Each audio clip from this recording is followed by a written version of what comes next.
Let us see the relations of axillary artery. So we have seen the extent of axillary artery, its branches, and the contents of axilla and walls of axilla. Now, before going to the relations of axillary artery, you have to know two more points.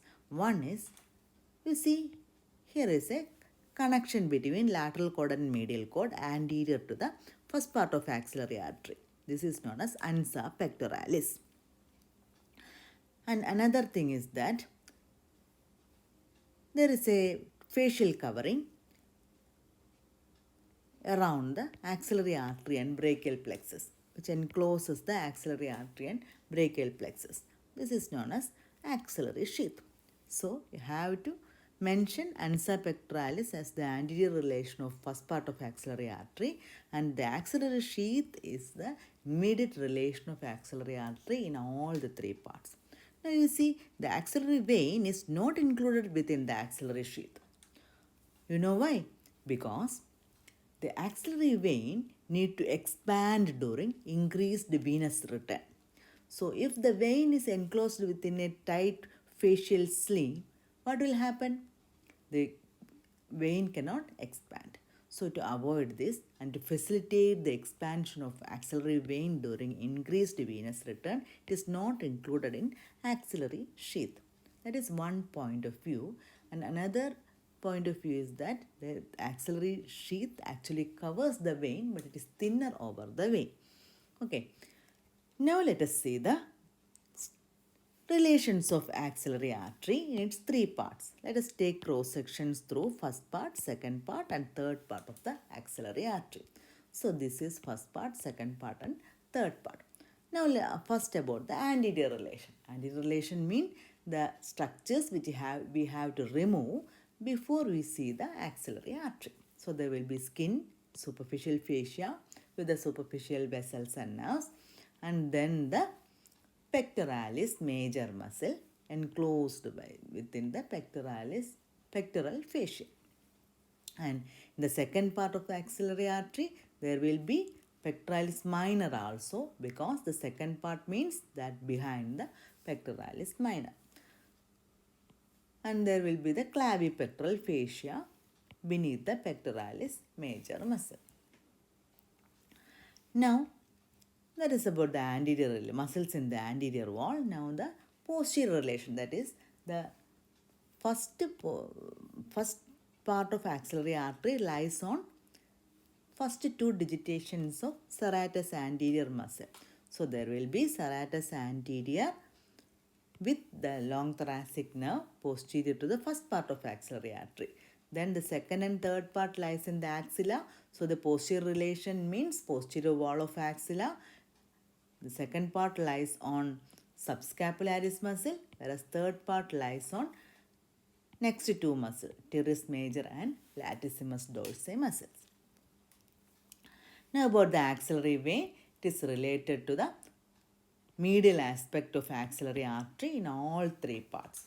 And you can see the cephalic vein draining into the axillary vein in the first part of axillary artery, and it forms an anterior relation.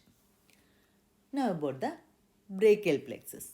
You know, the medial cord of brachial plexus is first posterior to the artery and then it becomes medial. So medial cord, whereas the lateral cord is lateral to the artery in its entire aspect. So this is lateral cord of brachial plexus, lateral to the artery. And when it comes to the third part of the artery, there are the branches of the lateral cord of brachial plexus. First about the lateral root of median nerve and the median nerve. It will be lateral to the axillary artery, whereas the musculocutaneous nerve will be lateral to the axillary, further lateral to the axillary artery. And the lateral root of median nerve will be crossing the artery anterior to it. So that will be the lateral root, then the median nerve, and this is the musculocutaneous nerve. And here will be the coracobrachialis muscle, where the musculocutaneous nerve will enter. That will also form a lateral relation. Now about the lateral cord. Now about the medial cord. The medial cord, as I have said earlier, it is posterior to the artery in the first part and becomes medial to the artery in the second part, and in the third part there are branches. So, medial cord is posterior to the artery in the first part, medial to the artery in the second part, and now its branches are seen medial to the artery in the third part. Can you name this now? This is medial cutaneous nerve of arm seen medial to the axillary vein, and the two nerves between the axillary vein and axillary artery, the medial cutaneous nerve of forearm superficially and ulnar deep. Now about the posterior cord. You see the posterior cord is lateral to the artery in its first part and becomes posterior to the artery in the second part, and its branches are seen around the third part. So that is the posterior cord seen lateral to the artery in the first part, posterior to the second part of the artery, and its branches, the radial nerve and the axillary nerve, seen posterior to the artery in the third part. So the cords of brachial plexus are over. Now we have to draw the ansa pectoralis. So that is seen anterior to the artery in the first part. Now we have to draw the axillary sheath around it. So this completes the relations of the axillary artery, and you can draw the symbol diagram to represent them. Okay.